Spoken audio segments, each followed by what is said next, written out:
Good evening, everyone. A warm welcome to all of you who have joined this webinar today on Zoom.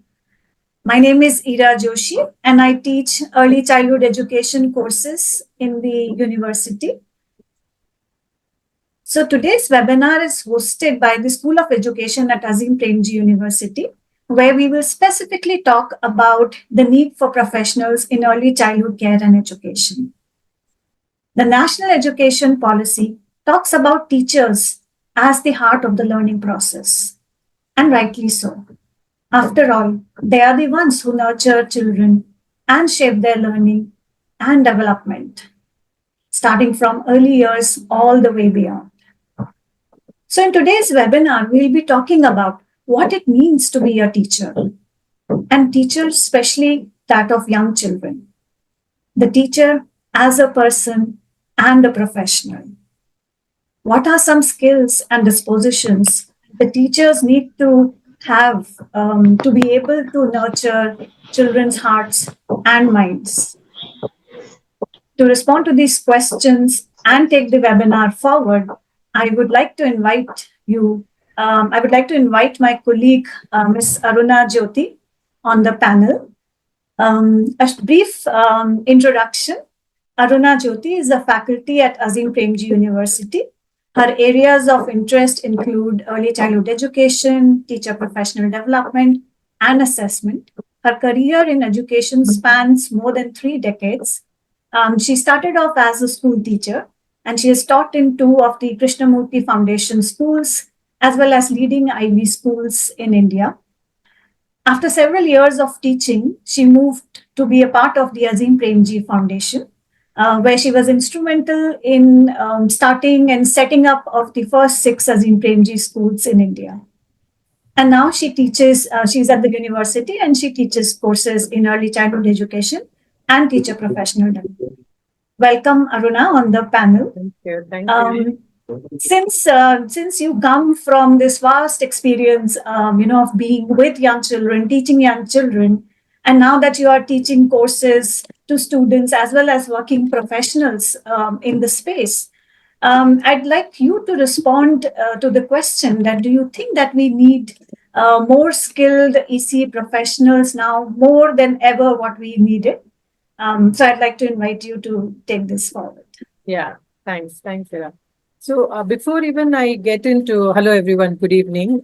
Before even I get into understanding whether or sharing anything about why skilled professionals would be required in this space, I just want to say, take 2 examples from my life in working with children that comes to my mind immediately. The first thing is, about 30 plus years back, there was this concern among all of us as teachers working with young children, where we noticed a certain kind of a rapid change in the way they were actually engaging in play.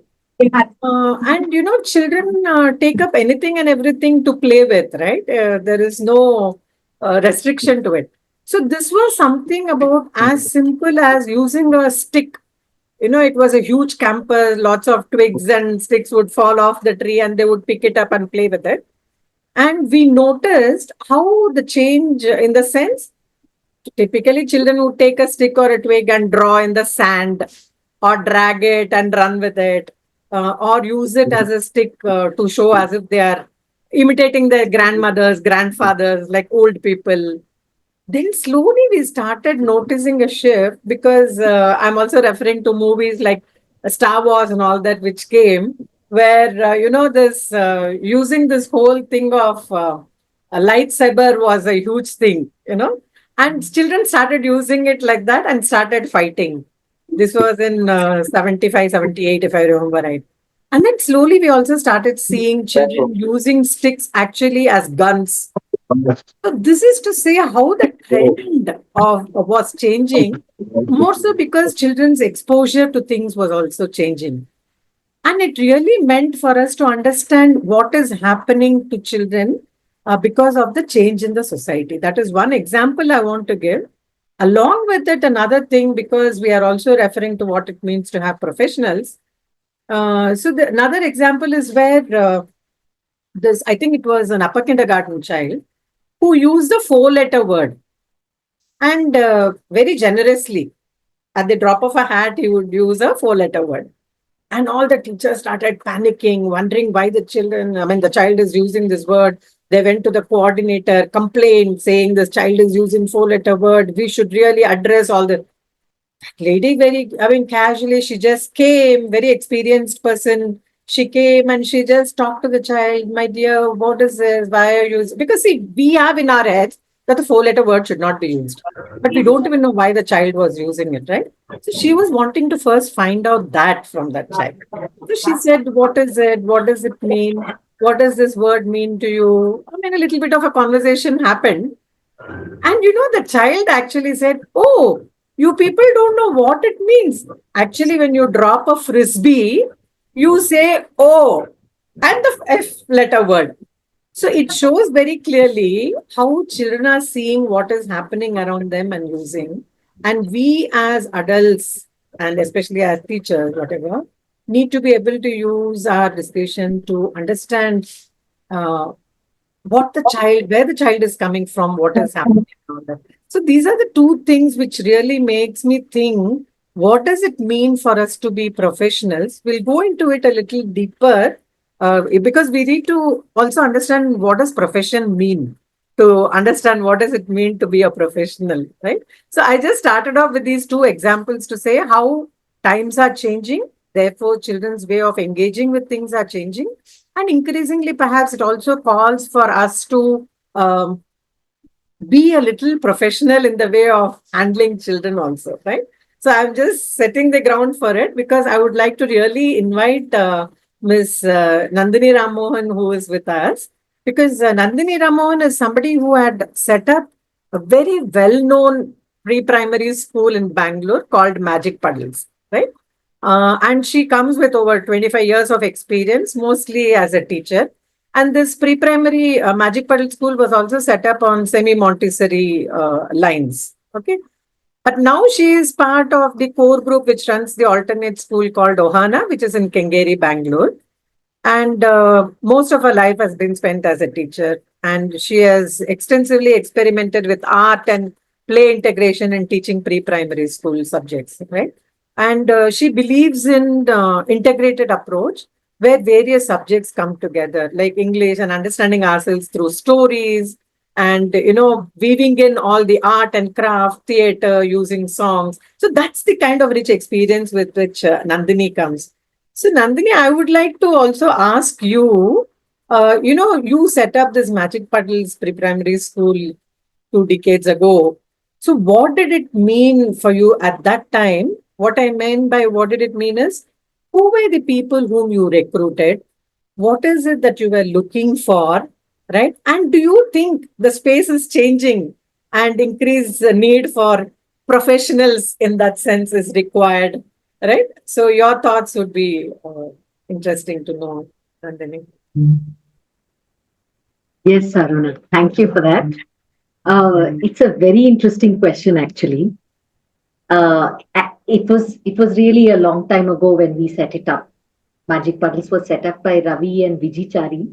And at some point, I came in and I took over and I set up new methodologies.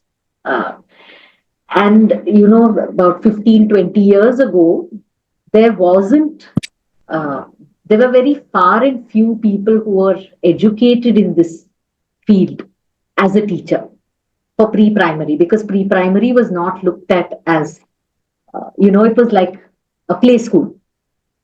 It was not looked at as very important. But of course, we came with the feeling that, or the knowing that this is the most important time of their years, right? From 2.5 to 6 to 8, roughly, is when they are picking up everything for life. Yeah. And we've seen this over time. Every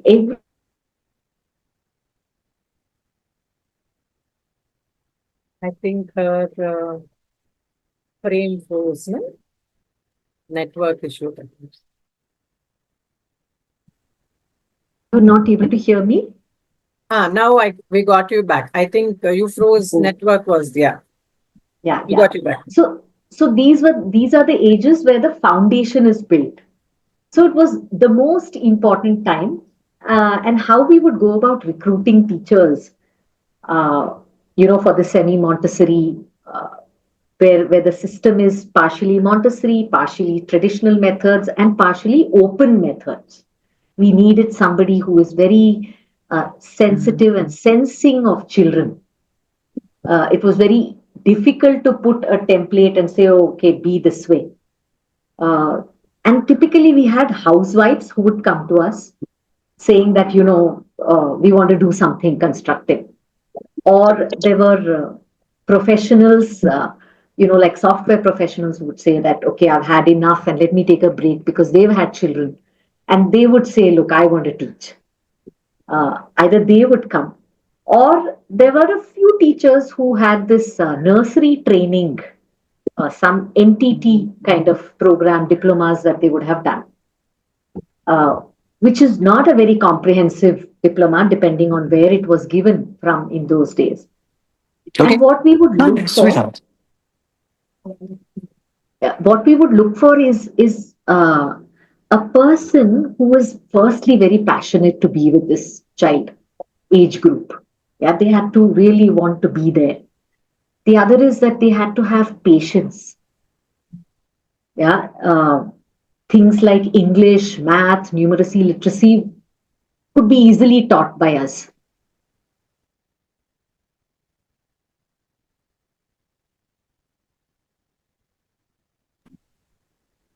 I think there is a network issue.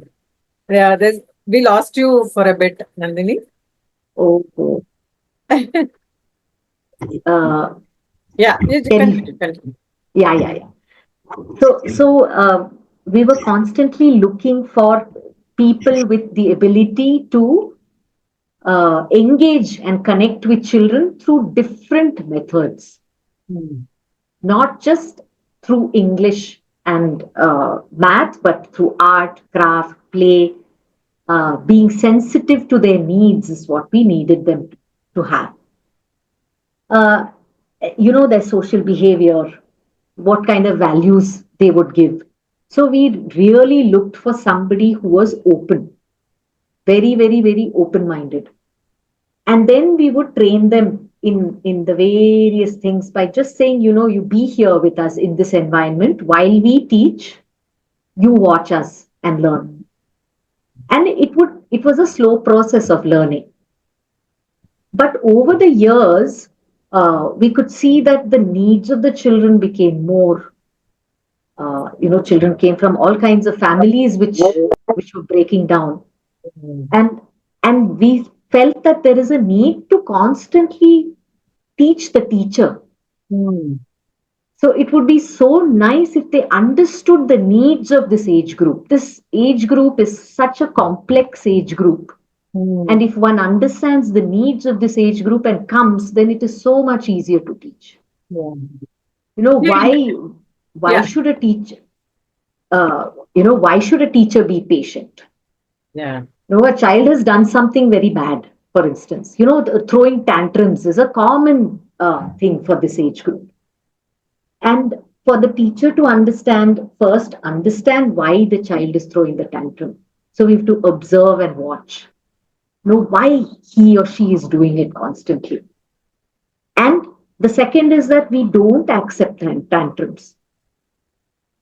But we don't hit them, beat them, not accept them. No, that's not going to work either. So how do we gently maneuver them? How do we understand and, plug the issue?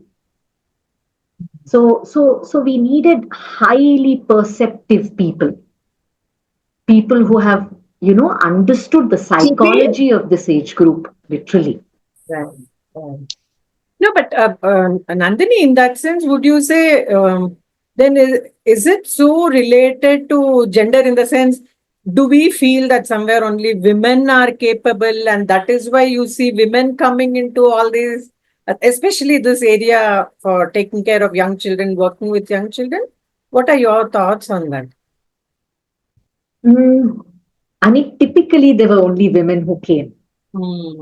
and it was very gender imbalance was very strong, because this age group only women come, and we Right. constantly looked for men. So we would Right. invite our parents, the fathers, Right. to come and do a story, because Mm. it's so important for children to have the male energy as well as the female energy, actually, Absolutely. because what they learn from both are very different, Mm. very, very different.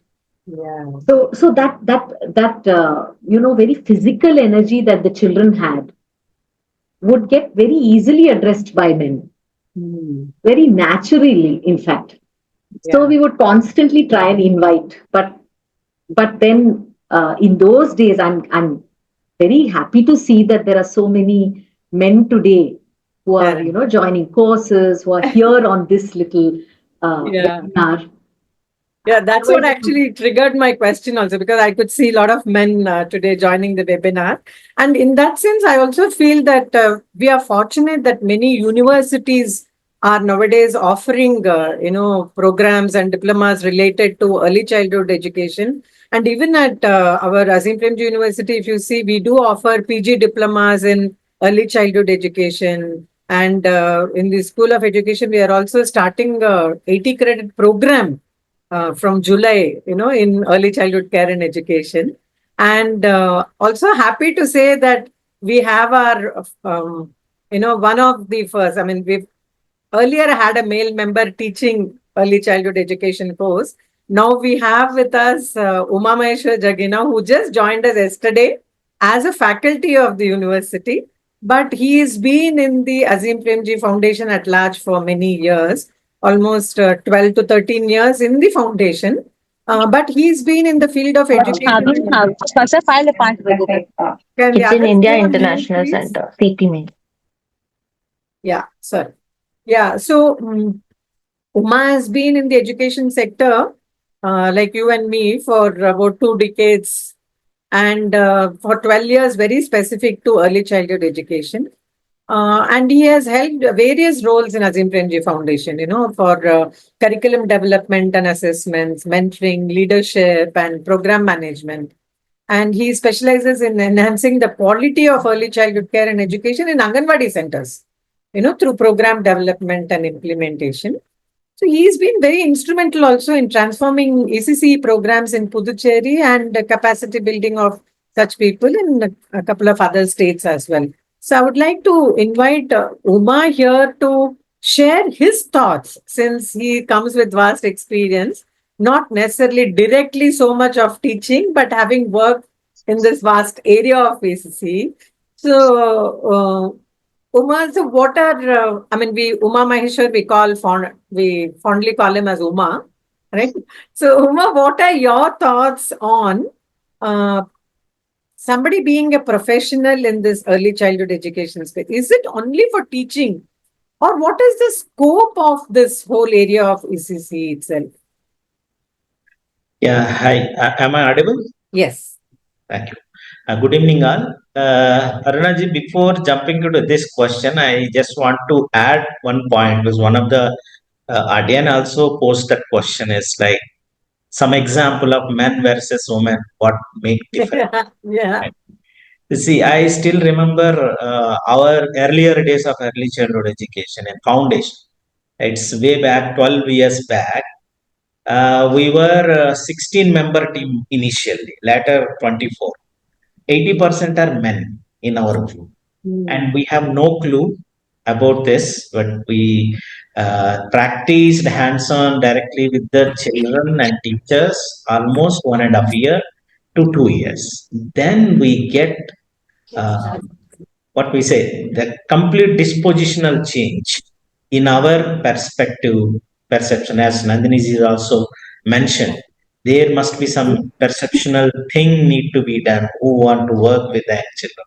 That was a transformative behavior among our men people. Like how we are looking towards children is completely different.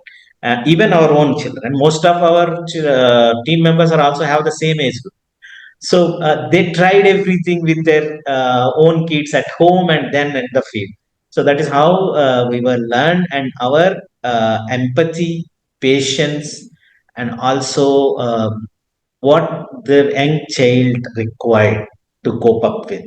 So those are the dispositional change that happen. Obviously, we acquired knowledge and skills and pedagogy how to work with them. And as to that answer to that question, see, most of the researchers are also saying, review of literature are also saying, it is not like replacing or a predominance of men or women, but of course, gender equality is required in labor terms. But at the same time, research say that men and women bring some diversified learning experiences among the young children. How it will be like women are more about empathetic and moral development and socio-emotional oriented persons, whereas men brings that cognitive problem solving ability, and they encourage children different kinds of ways of play. That's what research saying. I'm not saying this. So these are very important diversified learning experiences we need to have in current generation. And also male teachers can also serve as role models about understanding the roles figures, especially children lacking who are male persons at home, and who are also need certain things. And literally there is other academic research also saying the father's engagement at very young age, while they are in infant stage to 2 years, that male engagement with their own way of empathy and talking to them and giving exposure to many things, their literacy and cognitive skills are boosting up when they are coming. So these are several studies have evidence. So men should also be part of this age group. So not like many roles. Of course, nowadays men are increasing, but not in teaching. Even not in our country and external countries. There is a data called 2.5% of teachers in US is only male teachers. Still, it is a big vacuum. So that's what I want to mention as about men's role in ECE. And so when it comes to professional professionalism, effective early childhood educators are very critical in this, realizing the early profession, why? Because young children and from through birth to age 8 group, what we are now calling as foundation stage in education for according to NEP also. So they need to access high quality learning and care environments. So this can be only as such, there must be a core knowledge, and there must be skills, values, and dispositions of those persons who are need to bring those learning experience and also well-being and developmental aspects into the place. So as of now, our understanding is early childhood education is women's job and mostly teaching job. And there is a myth also, what will teach young children. I just want to make a statement here. Early childhood education is not meant to teach something like ABCD or 1, 2, 3, 4. This is to enable them to learn how to learn things, how to learn and cope up with the surroundings, and how to make them their self-help and self-driven learners. So these kind of aspects are very much important, and so that the professionalism comes in, and it is not just an education. Domain as such is a multidisciplinary domain. So we need diversified backgrounds of people who can practice and learn in an integrated manner to cater the holistic development needs of the children.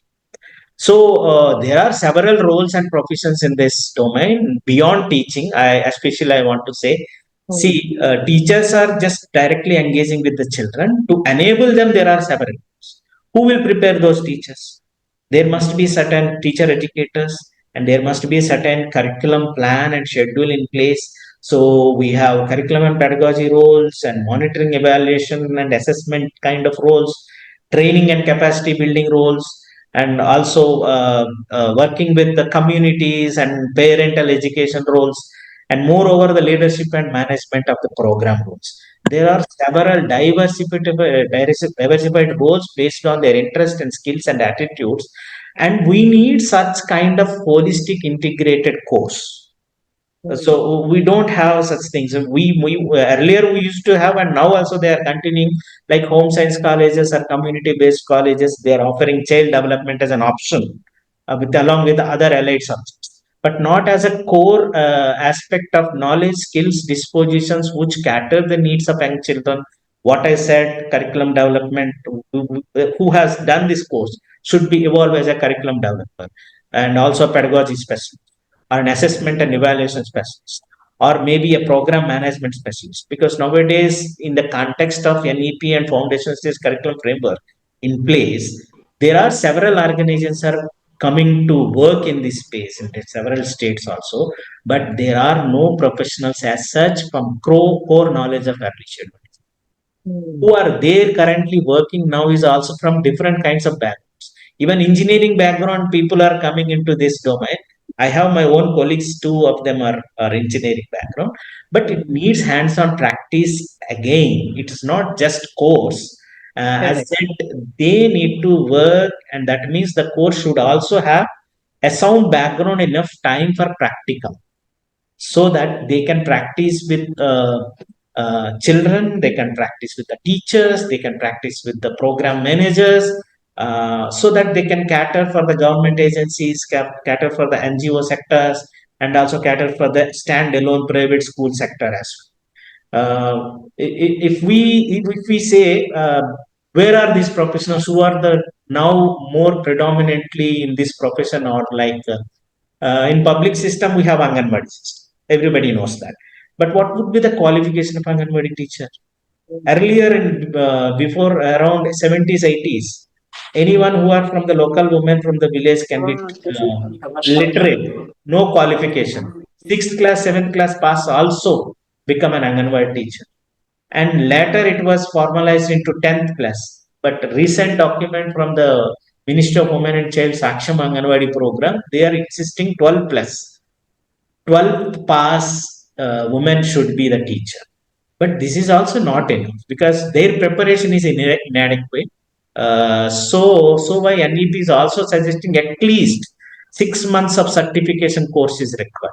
But when a full-fledged professional to work in this, to continue a sound research, to evolving generation and the needs, changing needs of the young population, we need a consistent, continuous professional development programs for these people also.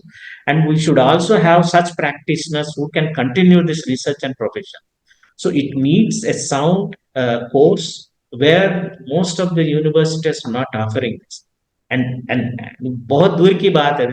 If I relate myself, when I was it's way back of 17, 18 years back, and as college I have an option of choosing early childhood education, but I couldn't opted that. Why? Because who will teach these young children as being a male? Is that was kind of a social taboo or myth I have. Now I am when I take up this job, then I realize, अरे क्या किया मैंने? I should have done that. So that it took me for prepare as a practitioner here 2 years. 2 years to do this.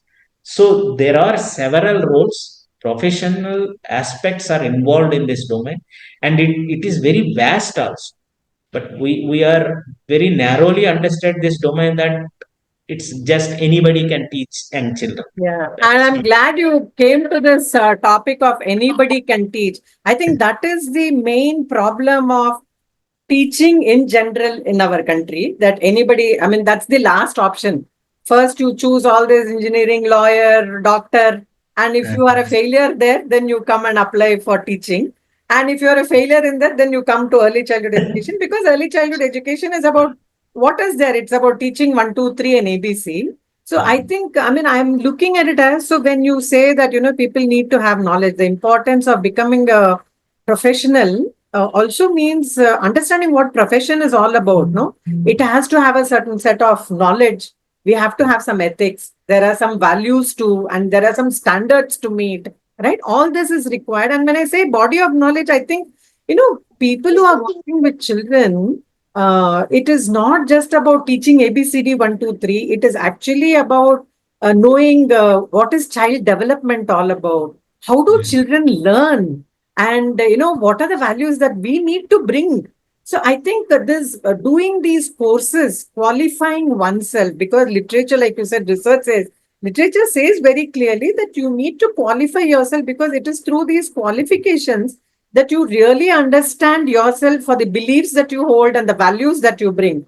And values, I'm not talking typically of the values in a very narrow sense, because unless and until we really have these knowledge, skills, values, and dispositions, essentially, I mean, my ability to be able to look at something, what is the temperament with which I come into this space to work with young children? Because you also mentioned about, it's not about teaching, it is about letting a child be and allowing the child to grow, observe, and be able to. I can see Nandini, I'm coming to you, Nandini. I'm laying the ground to ask this question to you, actually. So, what does it mean for us to understand and let the child be, which is not so easy? Because children, one thing I want to say is, if all of us have, as adults, have observed children carefully, without you wanting to teach itself, children are there engaging with many things and learning informally.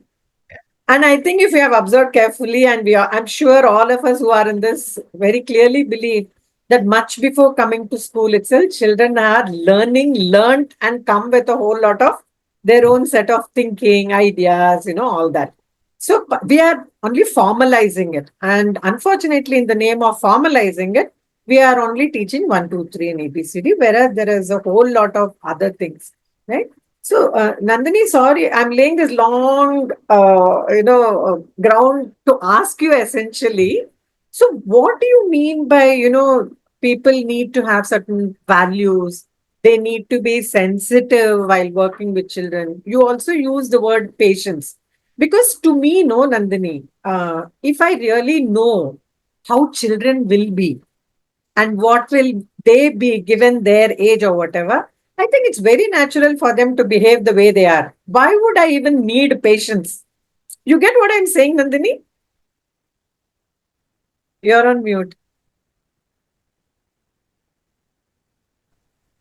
Yeah. Yeah. Yeah, So I totally. yeah, because if I really know a child, and if I know, so that is why I think the knowledge of how child develops, how child grows, how a child learns is very important for me to understand as a professional, right? Then I would know as per the age, this is how the child would be anyway. So I've always in my head had this doubt of, why do we talk immediately about being very patient as a teacher? I think it has to be very natural. If I understand, given, this applies even to adolescents when we work with. People get mad with the way the children are growing, whatever. So, what is your view, Nandini? I mean, you also said, I think, if I remember right, you used to not really have professionals, also given that not many certificate programs were there. So, you kind of recruited mothers and then you trained. So, what were these values and sensitive nature that you really wanted these adults to bring in the space while working with young children? What were you looking Write each of Yeah. the following number in expanded form. Can Yeah. I just go, please? Yeah. So I think what Uma shared was really wonderful. And what you're asking is really something else. Uh, so when we were working with our teachers, I primarily saw that in this age, for want of a better word, the children just needed a supportive environment. That is where the being comes in. So all we needed to do was accept them and give them a lot of affection and a space to explore. Hmm. Then each child would start, showing their potential and showing in which direction they are, through which direction we can take them so that we can reach these goals that we have set up, of reading, writing, behavioral skills and everything. But we just needed to observe. The first thing that we needed to do, that's why the patience is needed. Just allow the child to be. Instead of going from this is how the child should be. You should sit. You should not talk. You should listen to me. You should not pinch him. But the thing is, it's happening. Yeah. They're constantly in the happening, and no matter how much I say you should, it's not going to work. At the most, I can, be very forceful and put them in one table and chair and apart, and even then it's not going to work. So as teachers, we just have to observe children and get a sense, and just that acceptance would heal them. I mean, I'm using this word heal, and I mean it that the children are constantly coming from spaces where this should is already there. No, don't do. You should be like this. So Correct. already they have a feeling that I'm not accepted.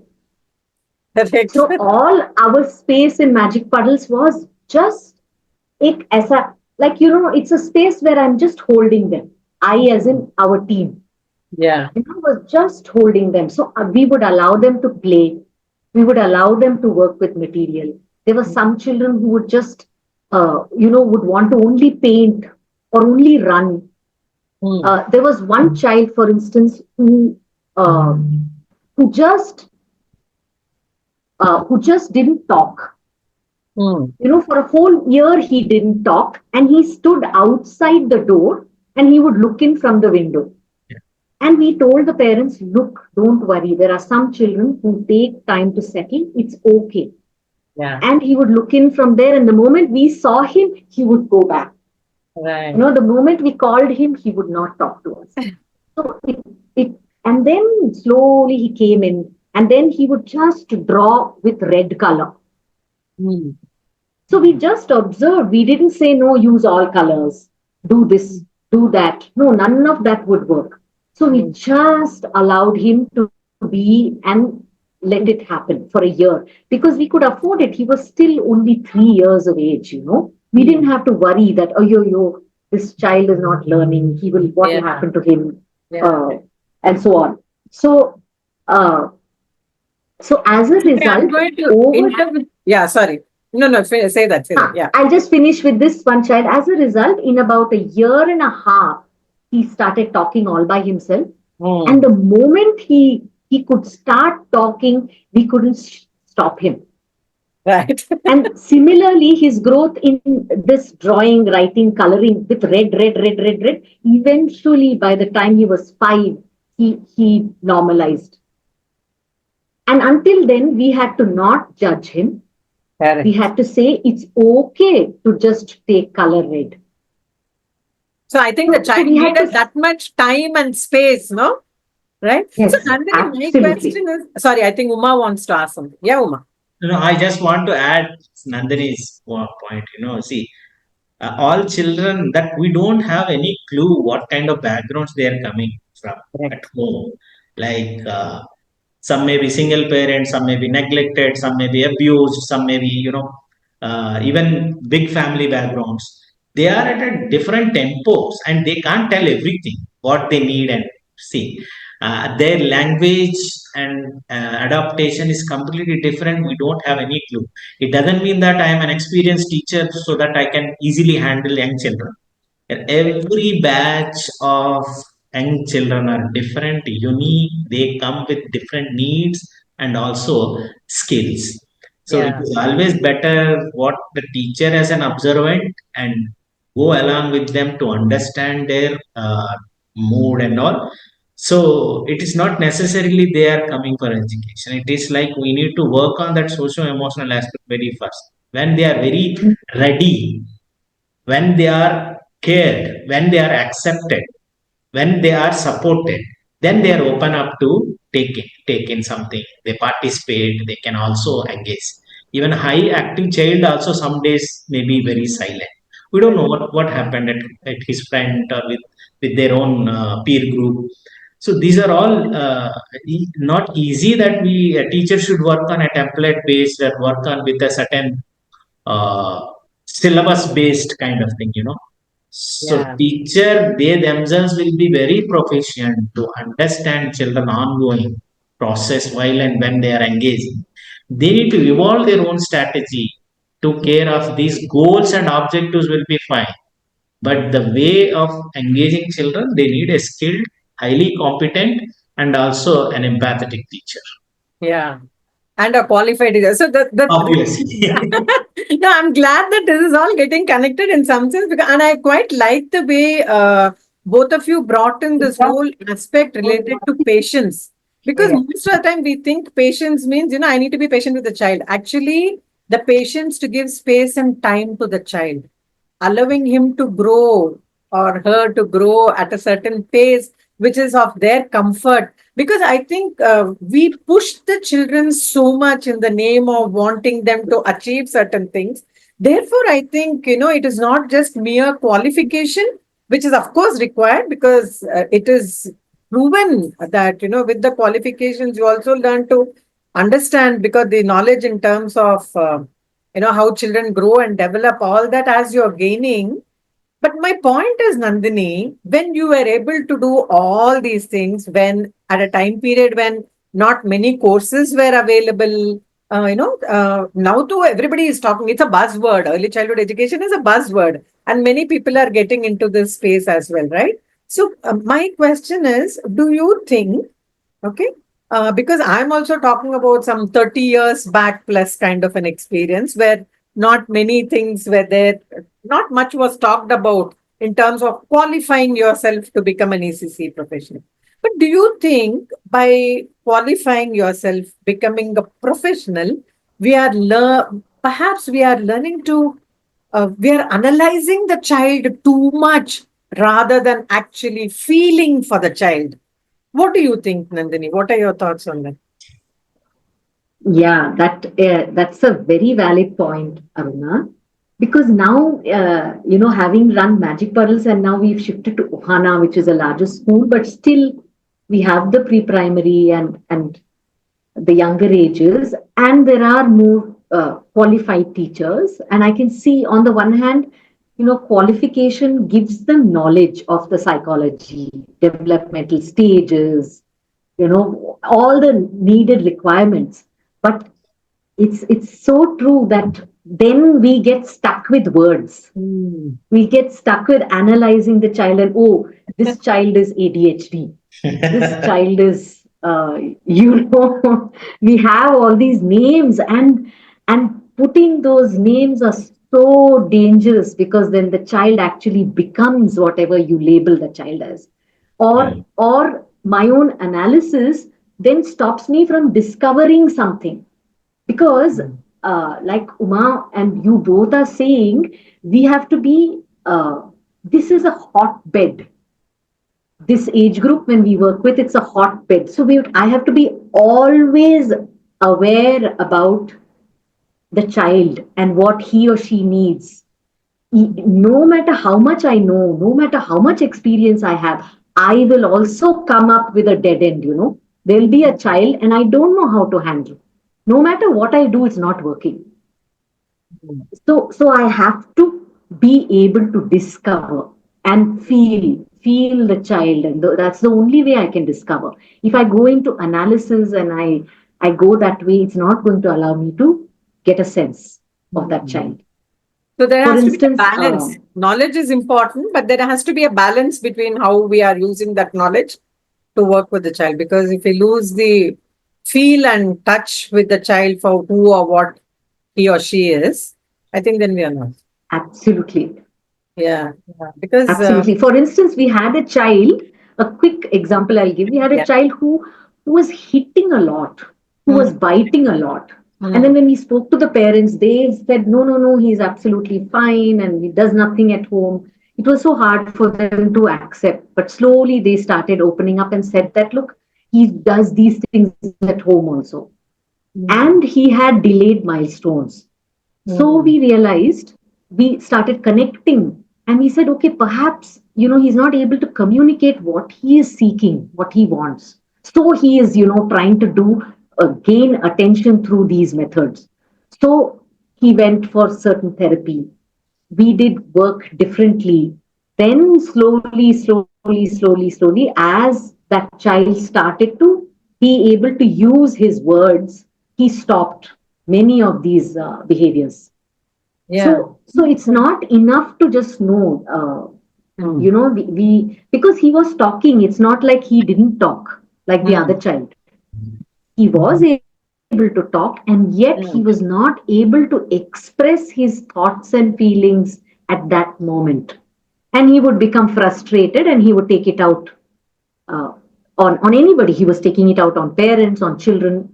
So to find that, I think being explorative is very, very essential. No, I'm But, glad you brought. Sorry, Uma. Yeah. yeah, but adding to this, Nandini is the point, it is not like the teacher job alone that all the time she can do. See, she also be very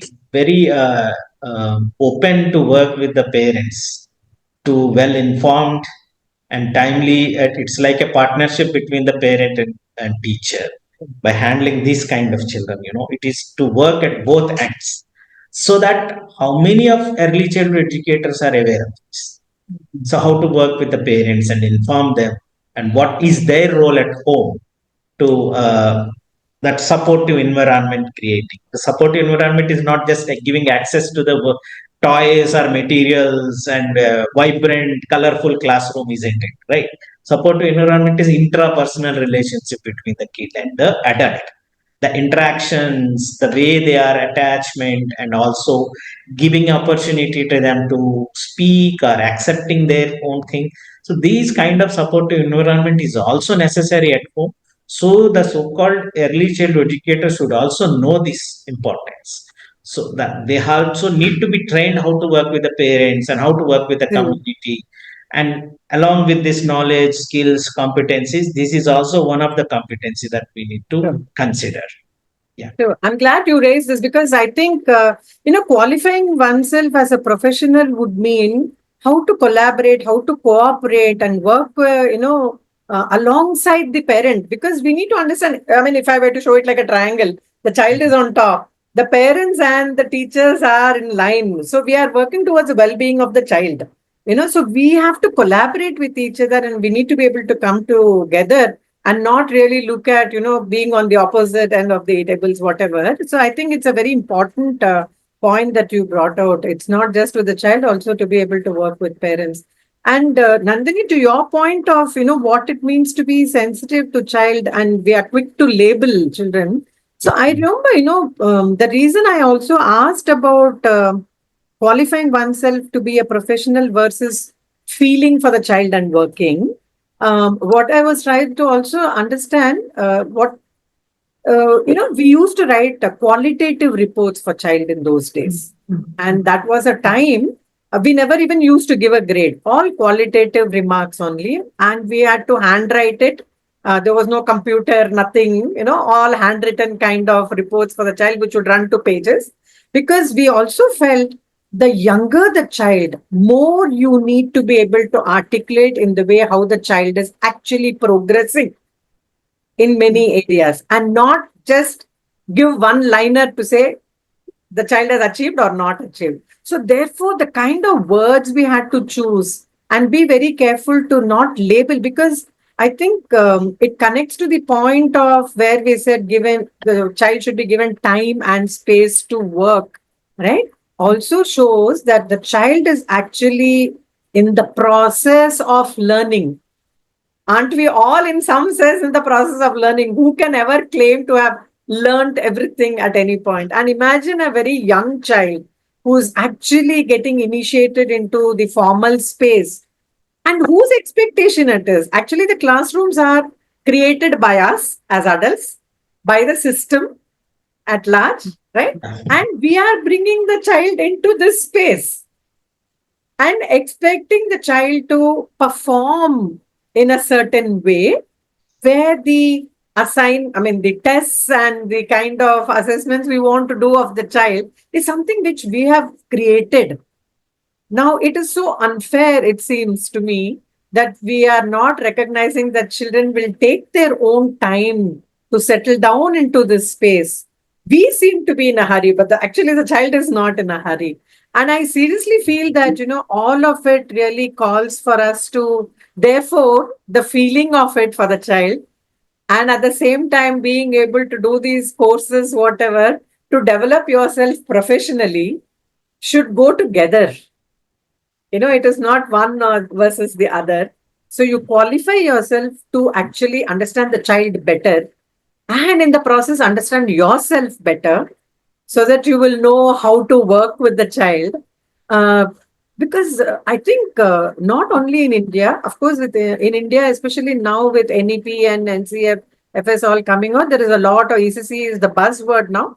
But even otherwise, if you look at the literature, it says how there is lot of emphasis all over in actually working with teachers, and especially the teachers of very young children, because we are really recognizing and acknowledging the significance of these early years, because these are very, very, very formative years where the habits get formed, the values get developed, the sense of right or wrong, are not imposed upon.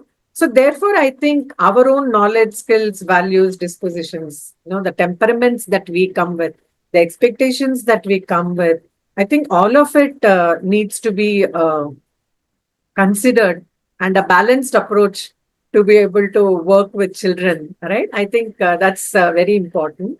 And since we've been talking also about how profession means having a set of knowledge, ethics, values, it also has certain set of standards. We all need to be able to maintain a certain set of standards, because I think there is a real need to up the entire education system in that sense, to bring in some quality. And what does quality mean actually in education? And in terms of education, as far as I have worked and I understand, it is a process. It is not an end result. Correct. Whereas, unfortunately, we are all driving children to achieve that end result, forgetting the process. All that we talked about till now, if you look at, if people have observed carefully, it's all about the process of working and engaging with children, and the time needed to work with children. Because we talk a lot about being a facilitator, and all of these qualities are required to be a facilitator, actually, right? And therefore, the need for patience. And I think that is how it needs to be understood. So, the reason I'm saying is, now in our country, as educators, many are aware of it. We have got national professional standards for teachers. All this is in the name of or in the need for improving quality. So unless and until you really bring in quality in the way teachers gain knowledge, values, skills, and other things, it will not translate to quality in teaching in some sense, right? So therefore, hopefully, all of it will lead to developing quality teachers, which means we are trying to professionalize this whole area of early childhood education by uh, by equipping ourselves to be the professionals that is required. This is what I would like to, wrap this whole thing up in my head for the time being. I mean, if there's anything, Uma and Nandini, you would like to add to it. Oh, you are rightly said. See, in our country so far there are no accreditation body or Yeah, license that is body also a problem. to Correct. approve this program is age appropriate or contextually appropriate. So the Yeah. players who are in years together doing such, of course, they are wonderful works also. They acclaim as our program is the best program. So there is no other standards. Then there need some standards framework not only for the teachers, for the programs also. So standard curriculum framework, how we have. So program standard framework also need to be placed in this country to maintain that kind of quality as such, not what was being. Minimum standards of quality and non-negotiable measures of certain things. Each and every, whether it is public system, private system, standalone, any elite preschool, whatever. So these are all the professional aspects that we need to bring through an experience and also through a qualification or whatever it may be. So the standard framework for teachers, standard framework for the program, and also the assessment and monitoring aspects also. Correct. Because I'm not just talking about the preschooler, schooler, teacher. There are certain institutes, organizations, even in national, international level. they are working broadly, who are preparing this workforce or who are monitoring these programs, they also need these kind of qualified and professional persons in place. Yeah. Yeah. Nandini, you want to say something? No, very true. All that you are saying, both of you. I'm just connecting to just yesterday I was talking to somebody about this and they said, this is the future of our world, literally.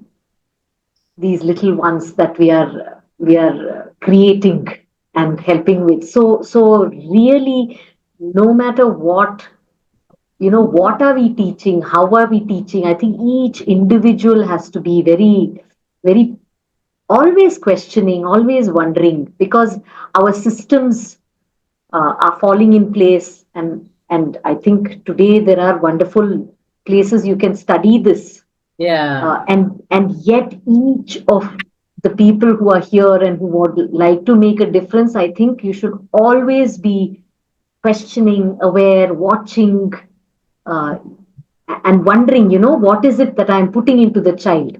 What is the child becoming? Because whatever he or she becomes now is what they will show when they are 20, when they are 30, 40. So true. I'm so glad it's come to a very natural kind of an end. When I say end, because I think audience, I can see from the chat, they are asking a lot of questions. I will just take it up in a minute. I just want to also say that it's a very good point to end with, Nandini.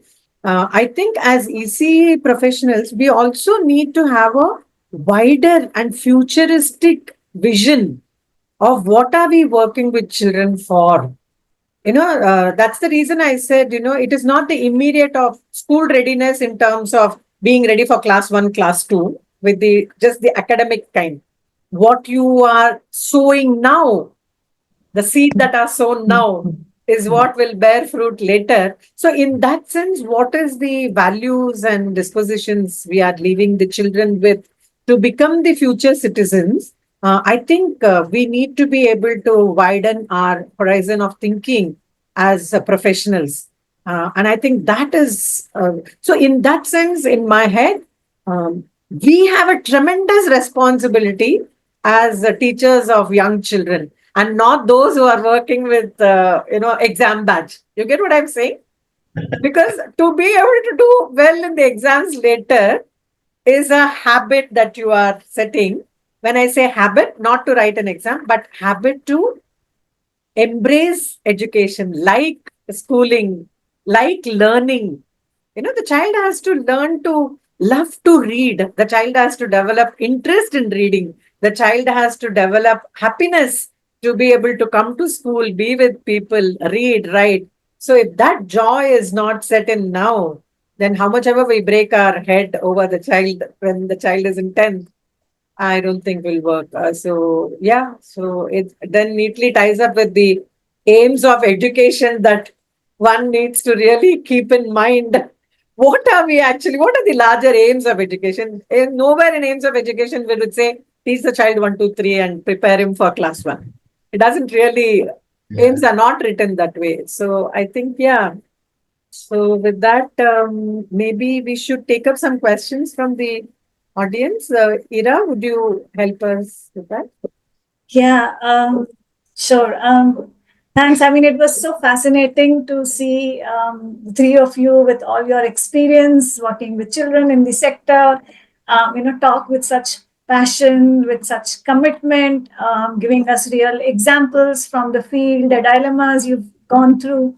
I mean, it was, as somebody who was listening, it was really fascinating and also brings forth a lot of points. I mean, I'm sure everybody in the audience can identify with a lot of points that you all have spoken about.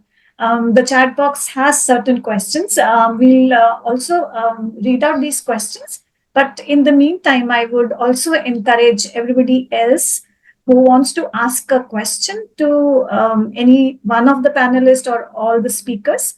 They may unmute themselves and also put the question, I mean, just talk the question or talk it aloud, ask aloud, or also write it in the chat box. So I'm hoping that there will be some more interaction, and hence we have 30 minutes. We've kind of kept to have some bit of more interaction.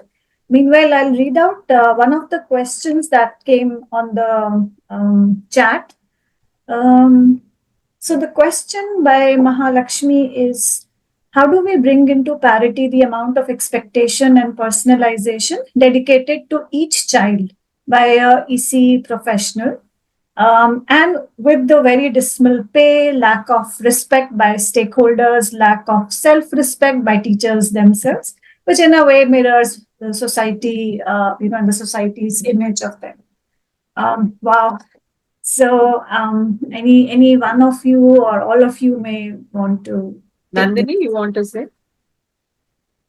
Yeah, it's I mean, it's a very valid question actually. For young professionals, I think it's a tough thing because today I wouldn't put myself where you are. I mean, I'm not so young, and that need for growing and earning and those things are not my stay. Although that's what I expect of the teachers I hire. You know, um, still I where I have always been in it, and I've always known that this is it for me, because children spoke to me. If it was not children, it was dogs. so I just went into the space of children, and I think it is important that you're passionate about it. If your passion takes you in this direction, then I think you can really it'll work for you. It'll work for you, and I think going forward, uh, I think it is getting recognized more and more. There is more pay, there is more recognition. So I think you are all the stepping stones to that for the future, was one of the thoughts I had. Yeah. Also, I was thinking, see, most of the time when you begin as a teacher, not necessarily as a young teacher, even as an experienced teacher, most of the time what happens is we are a trap of what the parents are expecting and the society is expecting of the child, right? And having worked in alternate schools, and Nandini's thoughts on it also would be welcome.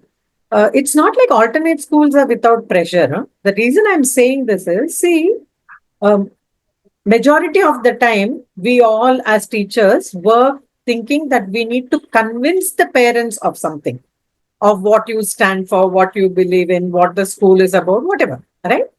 And but I feel unless and until you really have a conviction in the way things need to be, in the way the child needs to be dealt with, in the way the child needs to learn, or what is happening with the child.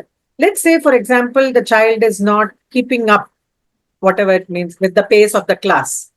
And there is some issue, or it may be not an issue, the child is taking time to settle down, let's say.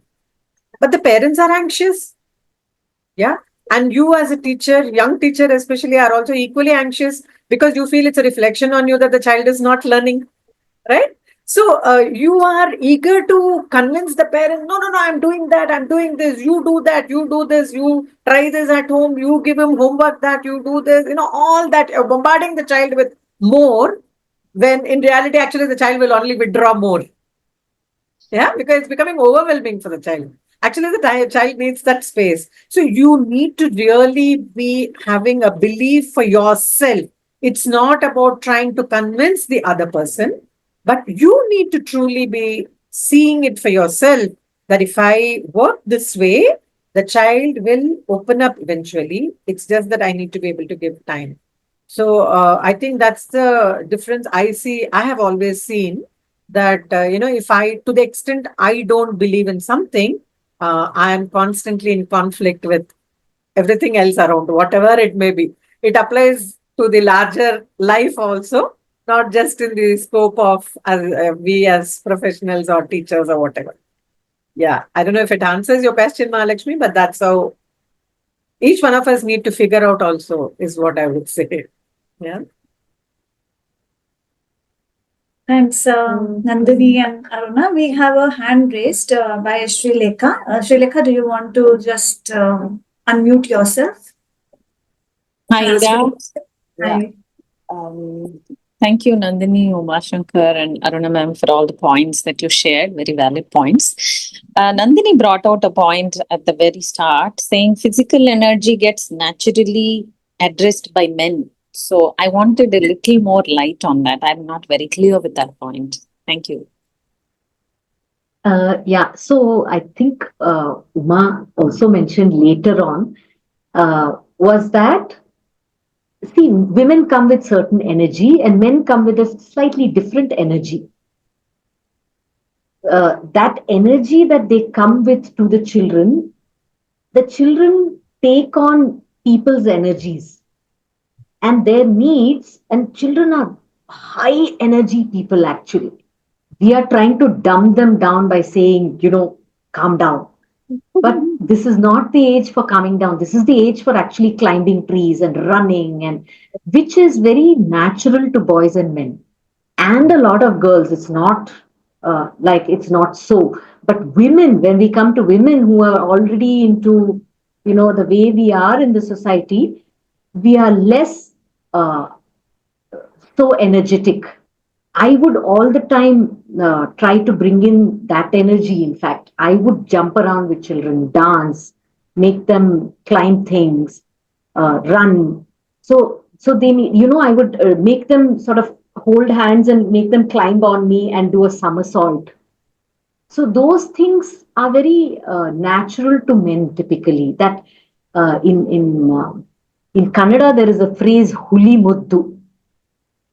That children need a lot of muddu is what they need a lot of affection. That energy that they come with, and a lion and a lion cubs, they play a little rough. That roughness is what children need. While it's not rough, it's a certain energy, which is what men bring in very, very naturally to children. I hope you get a sense of what I'm trying to say, Shri. Yeah, Nandini, it was very literal. So I was thinking if there is a little more into it. Yeah, it makes sense. And also, I think, we should never look at it as if I can't do as a woman. Why do we? So I know that Sri Lekha, I think, asked. I know that you didn't ask in that spirit, but I think it's important for us to also recognize and acknowledge the fact that each one of us, our own gender, brings in certain things, brings in certain energy, brings in certain values, the way we look at it, the way our brain is wired for whatever. And along with it, also, most of it in our behavior, everything is also a social construct. Please understand, we are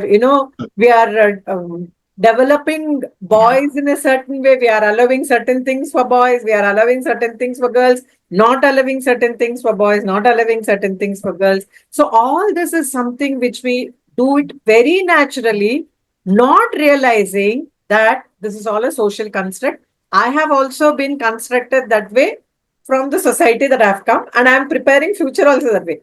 Those of us who want to break out of that kind of a pattern, I think we question it, which is, I think, a very good thing to do, which is why I think Nandini said that I'm someone who plays, runs and dances with them. I remember even doing all that with the young one. So I think those of us who try to question that, try to break out of those kinds of things. But at a larger frame, if you were to look at it, I think there are certain different energies and things that come from different genders, and that needs to be acknowledged for what it is. Yeah. And not getting into any kind of gender issues here and trying to, Yes, thanks. I think Sri Kumar has hand raised.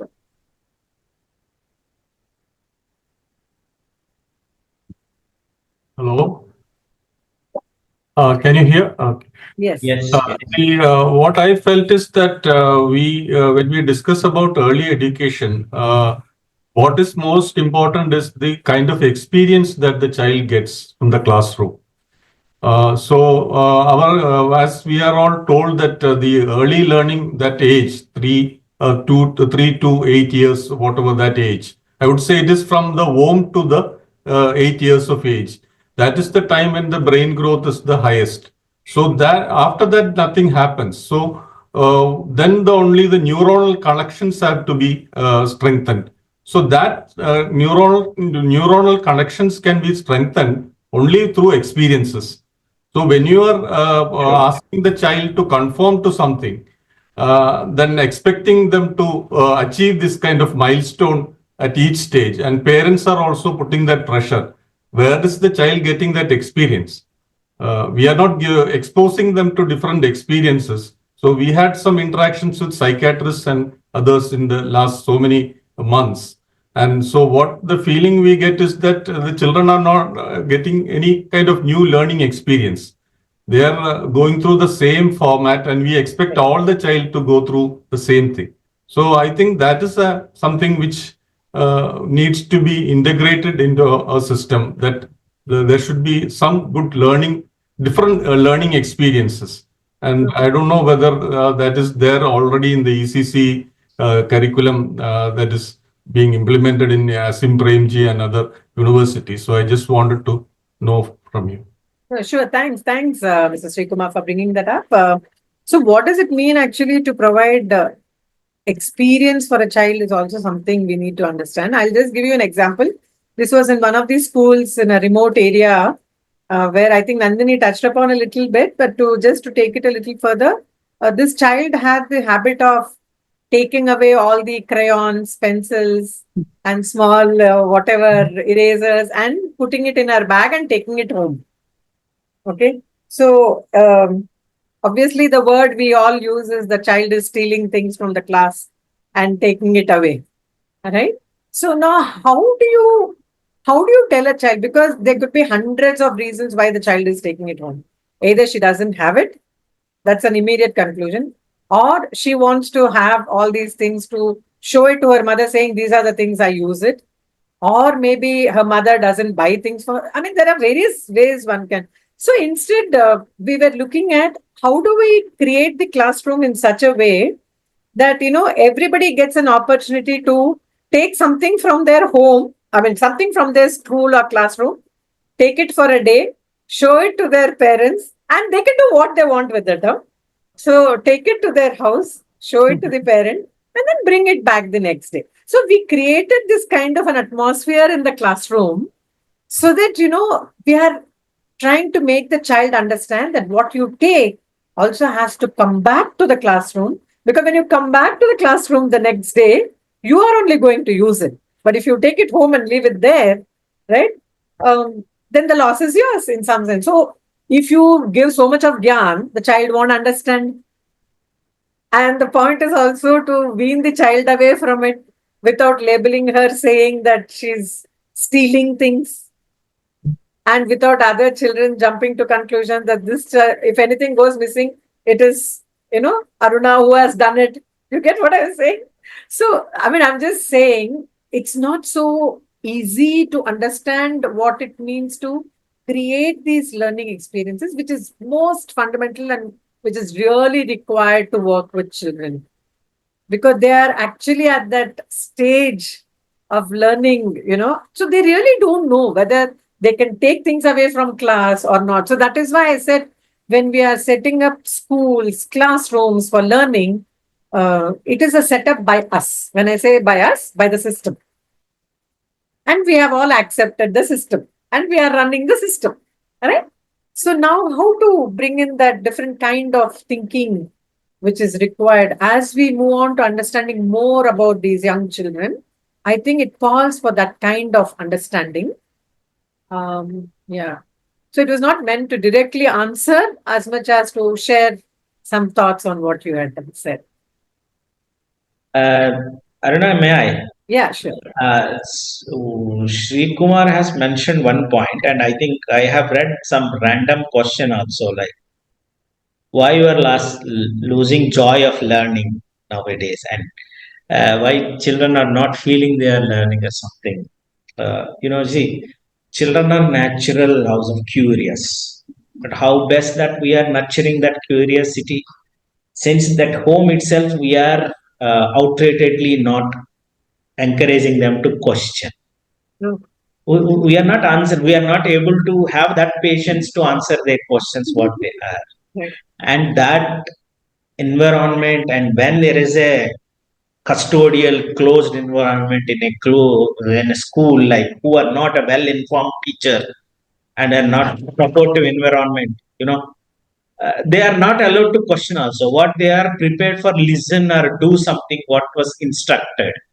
And this young age, if that happens, what most of the private low caste private schools are who are unprepared teachers are imposing this, you know they are habituated to this pattern of learning, you know so this will not open up their window of opportunity, and they are not curious also to challenge themselves and explore themselves and learn from others and also work with others. So these are the opportunities we need to require in the curricular experiences, and the teacher must know this value in teaching learning and also pedagogical methods. Then the learning will be joyful, and also it nurtures their curiosity. They keep on question and learn, and they keep on explore and learn, and that is how the program should also be nurtured. So this is lacking most of the early childhood programs. Yeah. If I may just add a point here, Aruna and others. A lot of these aspects that we are talking about right now, in the context of who this ECE professional is and will be, how do we bring in joy in the classroom, children's learning, bringing in culture, also talking about the other aspects about, looking at play, looking at the dispositions teachers need to have. A lot of these aspects get covered in our PG diploma in early childhood education program that is offered by the Azim Premji University. We have, and we will also share the link. So for those who might be interested in exploring more about the courses and the nature of the program, can kind of log into the link and explore more. Yeah. Thank you. Yeah. Over to you, Aruna. I think there was another question. I'm not sure if Pani Ramana had their hands up. If you had, and if you would like to ask a question, please go ahead.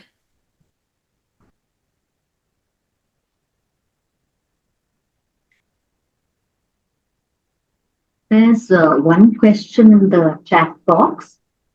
What role do you think cultural background plays in language development, and how do you accommodate diverse cultures?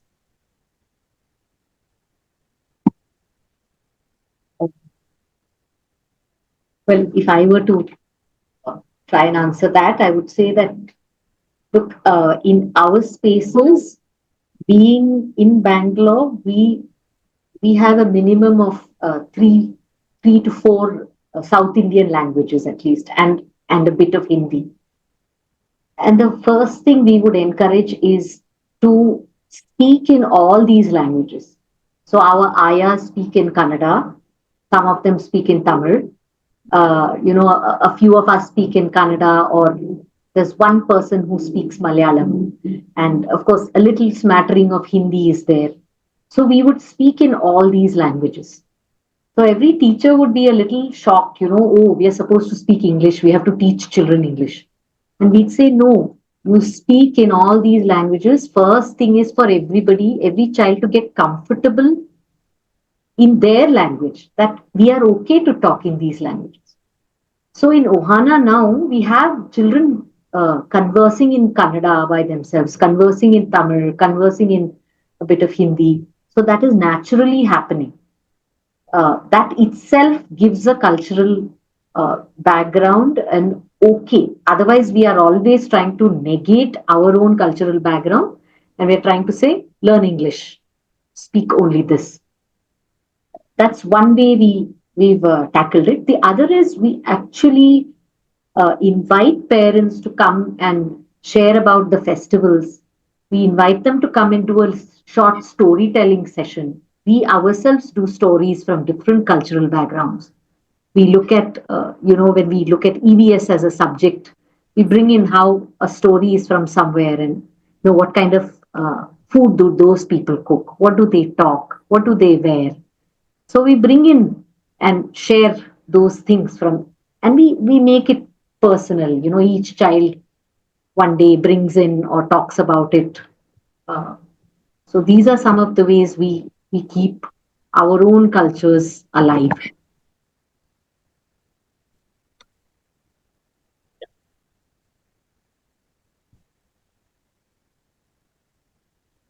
Hi, ma'am. Good evening. Am I audible?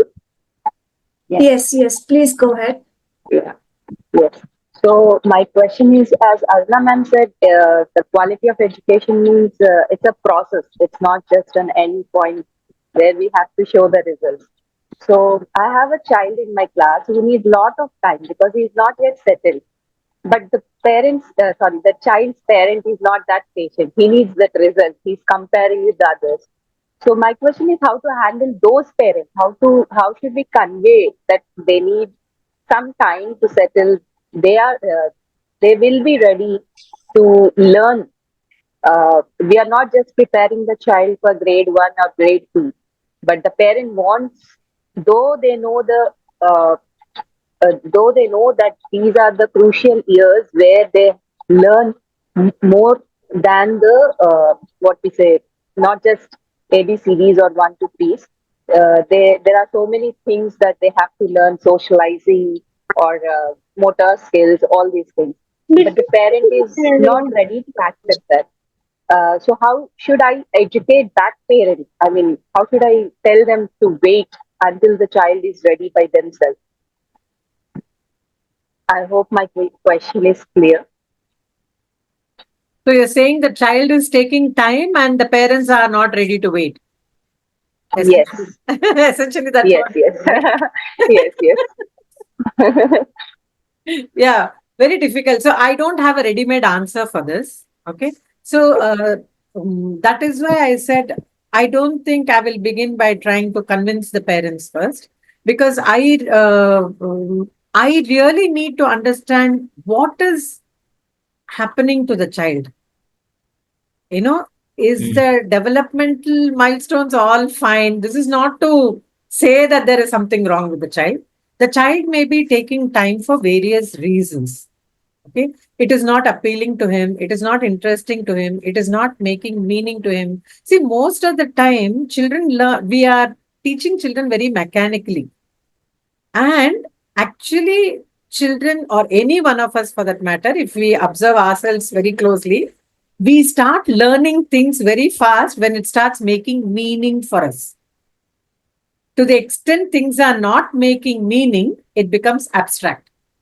Okay. Now, for example, 1, 2, 3 and ABCD, it's a very pet example of mine. The reason I say that is 1, 2, 3 ABCD is so meaningless for a child. True, If you I will, agree. yeah, you get what I'm saying, Yes, right? So, yes, in yes. that sense, how do I help the child make meaning out of this? Let's leave the parents out for a bit, right? So, I'm saying Mm. the engagement is between the child and me as a teacher Okay. and student, right? So, first, I need to figure out what is making the child take time. What is happening here? Is meaning making happening? Is it appealing to him? I'm not trying to say, because I'm one of those teachers who really certainly doesn't believe in being able to do some magic in class or stand upside down to make my children learn. Huh? I don't do all that. Okay. But I ensure Okay. that the child connects, because many teachers feel that, this is a trick that you need to use, this is the that you need to use, you need to do this. I never did any of those things. But for me, the child was the center, which is why I had that conversation with Nandini also. That if the child is in the center, then many things will start making meaning for me to see why the child is not able to connect with the learning. Yeah. So I need to, for that, be able to explore various ways of helping the child relate to what he or she needs to learn. Now, after having tried many ways of doing it, is when perhaps I need to consult with someone, talk to my colleagues to find out if there is any issue with the child. Okay. Yeah. And then if there is an issue, then of course there are ways of going about it, to refer the child to what it might be, some special need that the child needs some special intervention the child needs, or sometimes a special kind of a support I may need from the parent as well. I had a child who used to refuse to write in the class. Okay. And I realized that she was not wanting to write in the class because when I had a conversation, I mean, it's very casually you try to talk informally, engage with the child. I figured that the mother makes the child write so much at home, she hated writing in school. And these are all real examples I'm giving you. And another thing was that same child was also fascinated to write on the board. Okay. And she would not write in the book. So I let her write on the board. Okay. And then slowly I said, see, now we need to tell your mother, no, that you're also writing in school. So will you copy the same thing in your notebook? Then she started copying that little by little in the notebook. Then slowly I weaned her away from the board. And then because after a point, because the child could also reach only up to a certain height of the blackboard, right? So then I told her, the board has to be erased now. Now, how will anybody know if you have written or not? So can you translate, pass on all that into your notebook, write all that in your notebook. So she started writing in the notebook. So the board has to be erased after 4-5 days of her writing, whatever. So then she moved to writing in the notebook. Then I told her, now you can show it to your mother. And the mother was very proud and the child was very happy. Then she came back and asked me, give me a chocolate. I said, for what? So she said, because now I'm writing in the notebook. I said, you're writing in the notebook to show it to your mother, not because I'm telling you. So I will not give you a chocolate.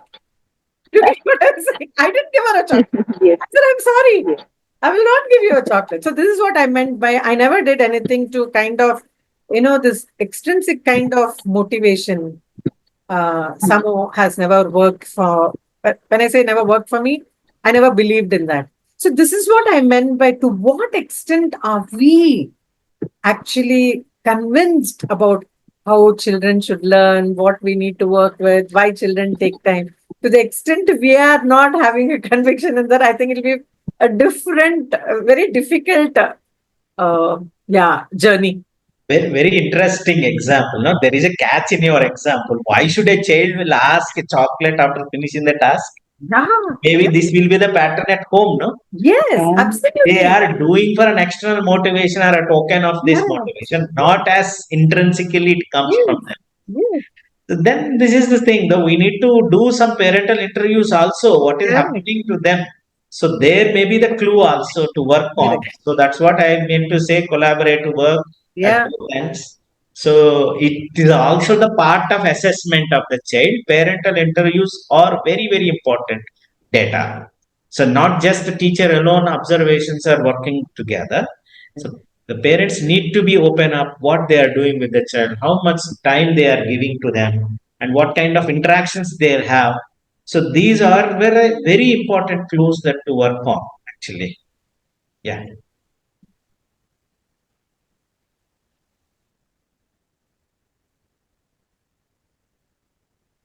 I'm going to read out a question from chat. I think Nandini has in some way responded to that question. But I was kind of trying to focus on the second part of the question. So the question was by Rutavi, who had asked about why the joy in learning has disappeared from our classrooms. And another point that Rutavi has brought in was if the panel speakers think that technology has taken over today's generations and children seem to be losing the personal connect, something that, Rutavi writes, something that we experienced with our teachers while growing up. So I'm wondering if any one of you has any. Sorry, I didn't get the question either. The question was that it's in continuation to the question on joy of learning has disappeared from the classroom, and has technology played an effect on that? Like because children are so tech savvy now, is it because of that they're losing this connection with teachers that we used to have with our teachers? So would we say that technology is playing a role here, or is it something beyond just technological distractions? Is there a larger something else that's going on? So just interesting you're asking this question, because recently I watched this Netflix series on Mind Explained. Okay, in that one of the things episodes is on focus. Are we losing focus over the years? What is happening? Is it the technology? So interestingly, it goes on to say that technology has really not to be blamed. It is our own brain which is actually distracting us, and we are losing. We have always had this issue of not being able to remain focused. I mean, that was just an aside because it really occurred to me to say that. So I think when we talk saying that we took joy in our classrooms and with our teachers, to me it seems a generalization because we need to also look at, because in one of the sessions with a set of teachers years back, so they asked, "What is wrong, ma'am? We also got beaten up in class. Why are we not wanting corporal punishment now?" So I said, you're very fortunate to have come out without any scar, right? So you go ask people who have been scarred for life, who have felt that pain. So the point is not to say just take these extreme examples to say one would work or one would not work or whatever. I think what we are trying to understand here in terms of child development point of view, according to me, others can add, is that, you know, expectations and aspirations have become too much over the years with the kind of exposure that we are having, which also brings in the technology part of it, right? What is happening is children are knowing a lot more than what they earlier perhaps learned from the school in some sense, right? So parents are also much more aware. The middle class also has grown up the ladder, moved up the ladder, whatever. So what is happening is with the phone in everybody's hand and at the click of a button, the child is able to see many things, right? I'm not saying it negatively. I'm only saying the child is getting exposed to many things, and the way it is animated, the way the visuals are, perhaps it is not attracting the child so much into the classroom. So therefore, how do we bring this whole idea of reading books, visuals into the child's life, which will be appealing and at the same time help the child make meaning? Because it's not about just a textbook. A bad textbook in a good teacher's hand can do wonders, and a good textbook in a bad teacher's hand can be really bad. So, in that sense, I think it lies. I'm not trying to just, pin down the teacher here. I'm only trying to say it's important, therefore, to understand the changing times that we are dealing with and the context that the child is in. And be able to engage accordingly is what I would how I would look at it. Yeah, you're on mute, Uma.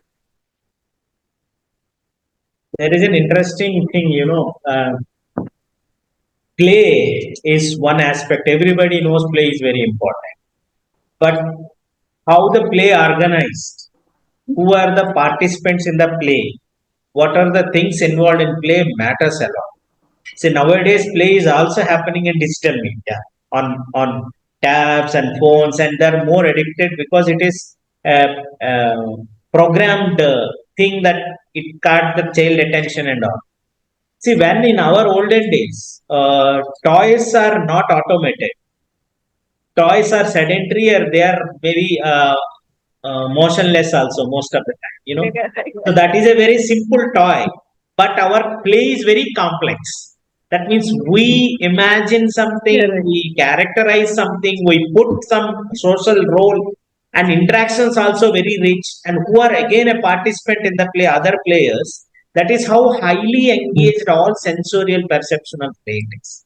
When you give an automated toy, they will Definitely enjoy the music, movement, and jumping everything, but not longer time. More than not a week or 2 weeks, they will destroy it also. They want to know what is inside that is singing, and they will break it down. So the play ends there. So there is no imagination, creativity, nothing. So it is also important to break this chain, let them play, give them manipulators to play, and you should also play with them. Then these are all rich aspects that you break this loop of habit of addicted to the digital media and all. So that's what I just want to add thing. Yeah, that's a beautiful example, Uma, because I was also thinking, when the comics started coming in, Yeah. right? People felt, now we are talking about technology and all that. In those days, when the comics started coming in, people felt children will lose the ability to engage with novels, short stories, and things like that because, comic has this bubbles, where dialogues, everything is happening. So they felt that imagination is lost. And see, from there, where to we have progressed. But I strongly am a person, it might sound a little conventional, but I strongly believe that to the extent we are able to engage with children by doing and really be able to imagine ourselves as to how we need to be with children, I don't think we should worry about technology replacing teachers. That depends on the totally passion agree. and interest with which a teacher wants to work. Is my take on it. It's a very personal view. People may have their own views. Yeah. Sorry, I think Sri Kumar's hand has been up. Yeah. See, what I felt, I agree with Uma also in that technology has played an important role, a disruptive role in the lives of our children. Recently, I went to a house, our relative's house only. There, they had two children. One was in LKG or UKG, and the other one is just getting into 2 years, 1 or 2 years of age. And I saw a large screen, TV screen. It was always on since I went there. Even before I went there, it was switched on. And for feeding the child, they were using the mobile. So, see, look at the way they are engaging the child with technology much before the child understands what it's all about. And then I found it difficult to wean the child away from the TV and also that mobile devices that the child was using. Then with little difficulty, I had gone there with some toys for that appropriate age group. So I had to pressure them, convince them to play with me, and I kept, sat on the floor, and then I tried to play them. And it took around 1 to 2 hours, and I had to patiently try for that. And then they slowly, the elder child, slowly started coming and then started playing with me on the floor. So the parents were taking an easy way out. Correct. They were giving all these easier options, and ultimately the child was getting addicted to this. So you are going to get this kind of a child in the LKG or in the early learning classes. So it becomes so difficult for you to engage them. So the problem starts at as Uma also pointed out, it starts at the home. So how do you deal with this? So you will have to have constant interaction and to find out how the child is being treated at home. What is the environment that the child is growing up? Then only you will be able to come to a solution. And also the younger child, I found that that is the age group where the sensory motor skills can be developed. So I had gone with 1 or 2 small toys for that. So slowly the child started playing with me, and then it tried to put that building blocks together.